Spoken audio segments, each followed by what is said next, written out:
Halo semuanya, selamat datang di segmen analisa. Sekarang kita update adalah terkait dengan rilis terbaru dari Polda Metro Jaya yang menyampaikan didampingi juga dengan sejumlah ahli, baik dari bidang forensik sampai juga digital, bahkan juga sampai psikologi forensik pun ada dalam press release tersebut.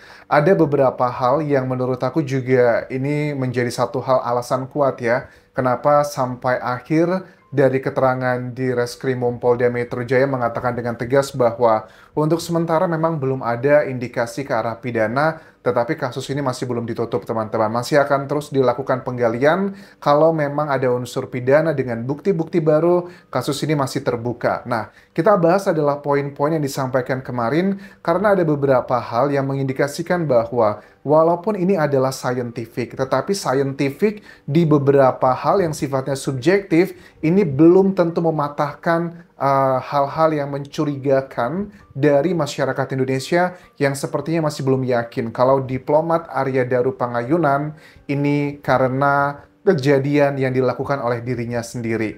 Tapi masih banyak yang yakin ini ada pelakunya. Misalnya begini, dengan segala hormat ya, untuk Dr. Yoga Tohijiwa, dokter forensik RSUPN CM atau Rumah Sakit Pusat Nasional Cipto Mangunkusumo, waktu menyampaikan terkait dengan dua data utama dari otopsi, penyebab kepergiannya mendiang dan juga kapan waktu kepergiannya.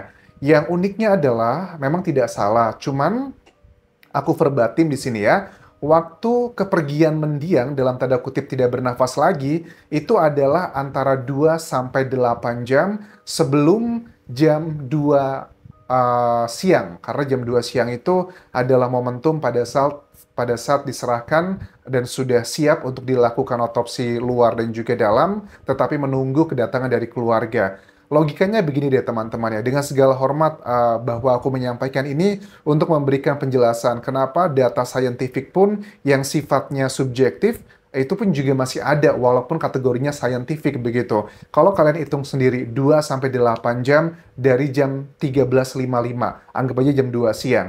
Kan kalau dari jam 2 siang dikurangin 2 itu jam berapa? Ya jam 12 siang. Kalau 8 jam dikurangin dari jam 2 siang, ya sekitar jam 4 pagi. Artinya apa? Kenapa sih buat sesuatu hal yang sudah mutlak, misalnya kan ditemukan setengah 8 pagi. Kenapa nggak dispesifikasikan lagi bahwa memang ya meninggalnya mungkin dikasih tahu aja to the point langsung, jangan 2 jam, tapi mungkin 7 sampai 8 jam atau 7 sampai 10. Tapi kalau 2 jam, ya kalian bisa hitung sendirilah. Dengan segala hormat aku yakin beliau pasti sudah punya alasan secara saintifiknya, tetapi kan beberapa poin menunjukkan bahwa data saintifik pun bukan serta-merta mematahkan kecurigaan masyarakat. Ada common sense, ada logika berpikir masyarakat yang sepertinya tercederai dalam kasus ini. Nah, kemudian mengenai penyebab meninggalnya diplomat Arya Daru, ya karena memang kehabisan nafas. Dikatakan di sini bahwa 4 sampai 5 menit adalah batas maksimal seseorang itu tidak bernafas. Tetapi ada satu kalimat yang aku verbatim yang mengindikasikan bahwa ini bukanlah keinginan dari mendiang. Statement dari Dr. Yoga Tohijiwa mengatakan bahwa tidak ditemukan pola luka yang mengarah ke percobaan akhiri diri sendiri.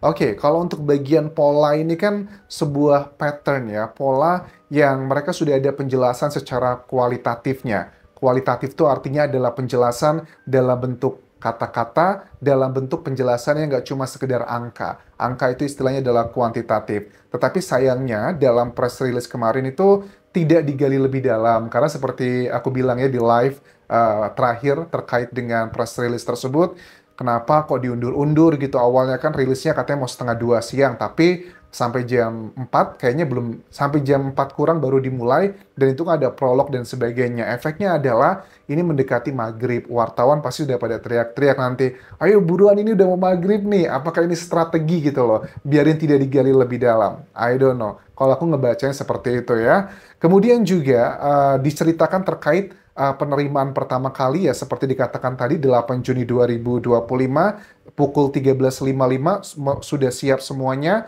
mendiang sudah ada di meja gitu ya untuk dilakukan pemeriksaan bagian dalam dan luar, tetapi menunggu kepastian dari pihak keluarga apakah mengizinkan atau tidak. Akhirnya kan dikatakan di sini baru mulai pemeriksaan dalam itu adalah pukul 17.30 waktu Indonesia Barat.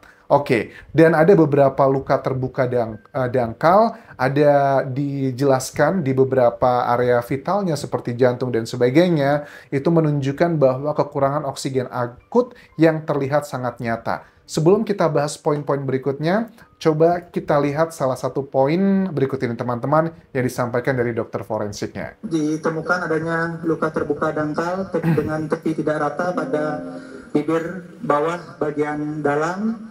Selanjutnya terdapat luka-luka lecet pada pipi kanan dan pada leher, yang terdiri dari 1 buah luka lecet di pipi kanan dan ada 5 buah luka lecet di bagian leher.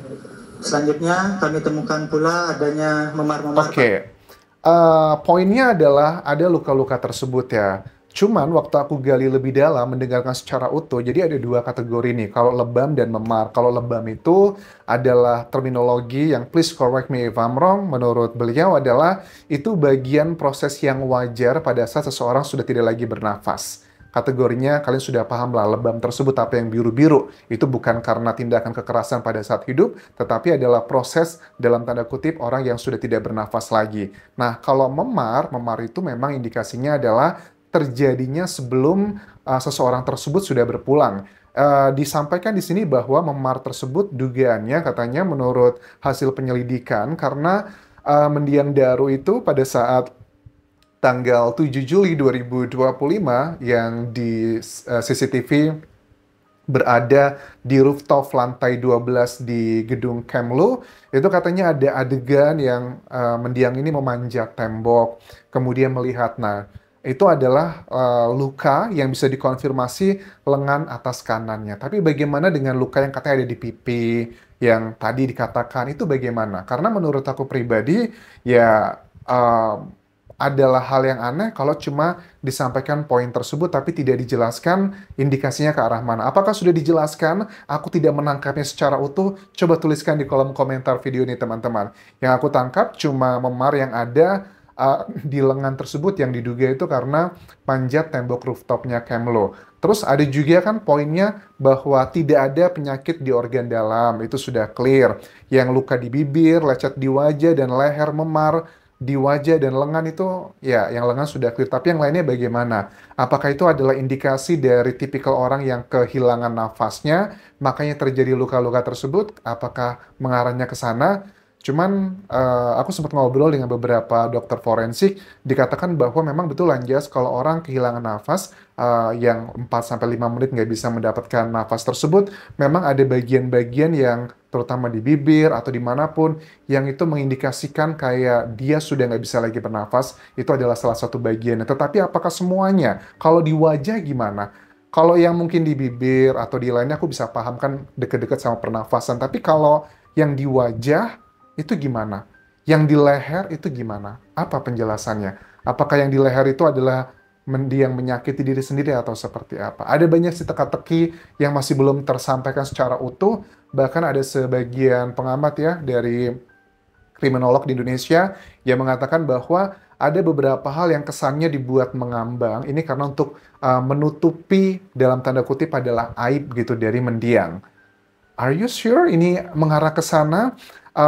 Ada hasil toksikologi yang aku lihat di sini bahwa tak ada senyawa toksin, baik pestisida, cyanida, arsenik maupun alkohol.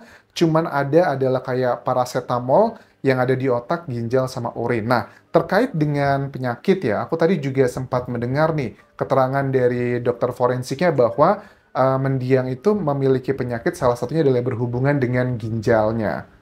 Oke, ada penyakit yang disampaikan di situ, teman-teman. Terus ada beberapa keterangan juga yang terkait dengan beberapa alat kontrasepsi yang ditemukan. Waktu di Reskrimum Polda Metro Jaya ditanya sama wartawan, Pak, tentang ada ya alat kontrasepsi tersebut ya, itu ditemukan dari mana aja, Pak? Apa hubungannya dengan peristiwa ini? Dari beliau mengatakan bahwa hal tersebut ditemukan di 2 tempat yang berbeda. Pertama adalah di bungkusan plastik yang terekam di CCTV pada saat mendiang itu membuangnya keluar. Yang kedua adalah ditemukan di tas gendong yang ditinggalkan di lantai 12. TKP. Maksudnya seperti apa? Coba kita simak cuplikannya berikut ini, teman-teman. Barang bukti berupa alat kontrasepsi itu memang ada. Jadi itu ada di 2 tempat, baik itu di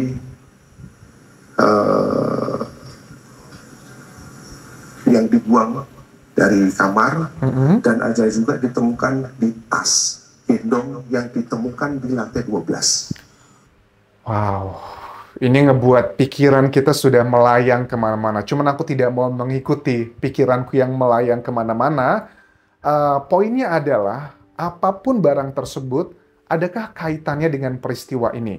Karena dalam hasil olah TKP dan juga pemeriksaan, dikatakan dengan tegas bahwa tidak ada temuannya yang berhubungan dengan hal-hal seperti itu. Misalnya kayak noda merah, sperma, atau material biologis orang lain tuh nggak ada di TKP. Jadi kalaupun ada hal tersebut, ya menurut aku ya sah-sah aja manusia dewasa gitu ya. Itu urusan beda lagi. Tapi kan relevansinya apa dengan kejadian ini begitu. Terus juga ada DNA Arya di sisa gulungan lakban, dan poin yang salah satu teka-teki adalah lakban tersebut, teman-teman, lakban kuning dan juga plastik. Menurut tim yang hadir dalam rilis kemarin itu bahwa kejadian lakban itu bukanlah hal yang aneh katanya dalam dunia seperti ini. Dan peristiwa seperti ini yang mau mengakhiri diri sendiri itu adalah bukan serta-merta terjadi, tetapi indikasinya itu sudah ada sejak lama. Dibuktikan dengan data-data yang mereka kumpulkan, katanya ada sejumlah email yang dikirimkan ke lembaga-lembaga tertentu untuk psikologinya, yang katanya mendiang ini mengaku ada keinginan untuk mengakhiri diri sendiri. Oke, poin itu menurut aku ya tidak serta-merta berhubungan sih. Memang betul, seandainya memang betul faktanya seperti itu, tapi apakah berhubungan dengan peristiwa malam itu? Kalau kita ngomongin masalah psikologi adalah hal yang subjektif.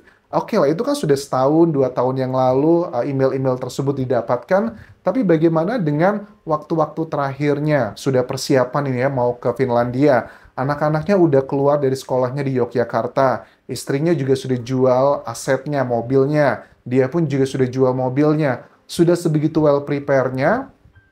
Apa mungkin tega seorang bapak, keluarga kecilnya udah begitu excited, wah mau sekolah baru di salah satu sistem pendidikan terbaik di dunia, di Finlandia gitu.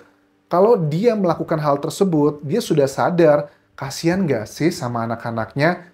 Ya, ya orang bakal pro dan kontra juga. Cuman kalau kita ngomong masalah psikologi, kan masa kita lebih rely pada psikologi atau perilaku yang sudah 5 tahun, 4 tahun yang lalu lewat email, dibandingkan dengan temuan-temuan juga perilaku yang di beberapa jam terakhir atau bahkan beberapa hari terakhir. So, scientific ada juga bagian yang subjektif, jadi ya kita punya perbedaan pendapat gitu ya antara penyidik dan juga sebagian masyarakat yang sama-sama meyakini dengan adanya keyakinan masing-masing. Ya, aku sih berharap bahwa untuk pihak keluarga segera speak up kalau memang ngerasa ada sesuatu hal yang janggal. Ya, tapi kalau ngerasa bahwa temuan penyidik sudah oke-oke aja dan silent, ya kita sebagai masyarakat, kita bisa memahami, oh ternyata memang keluarganya aja yang lebih paham, terutama istrinya aku yakin, karena ada komunikasi terakhir tersebut, yang dari awal juga aku sudah sangat curiga ya, mau seharmonis, sedekat apapun antara suami istri, tapi kenapa kok baru nggak bisa dihubungi sejam aja udah sebegitu paniknya, berarti ada sesuatu hal. Aku yakin istri juga mengetahui semua. Jadi sekali lagi kalau memang ngerasa semuanya sudah on the right track, ya udahlah diam-diam aja, dan kita sebagai netizen ya cukup paham bahwa oh ternyata ada beberapa hal yang berhubungan dengan rahasia pribadi. Tapi kalau ternyata tidak ada indikasi ke rahasia pribadi, semoga ya keluarga diberikan kekuatan untuk mengungkap bukti-bukti baru, untuk membuka kasus ini kembali apa yang sebenarnya terjadi. Untuk membuat case ini ada unsur pidana, ya harus ada 2 alat bukti yang kuat. Alat bukti kan ada 5 ya, keterangan saksi, keterangan ahli, keterangan terdakwa, petunjuk, dan juga surat. Kalau ada alat bukti yang baru yang kuat, ajukan aja atau wawancara ke media, pasti akan langsung ditindaklanjuti oleh penyidik, teman-teman. Terima kasih sudah menonton, sampai ketemu lagi di video berikutnya. Tinggalkan like dan juga komen, subscribe channel YouTube ini, follow Instagram, Facebook pageku, dan juga akun TikTok Dian Yas Asmara. Sampai jumpa.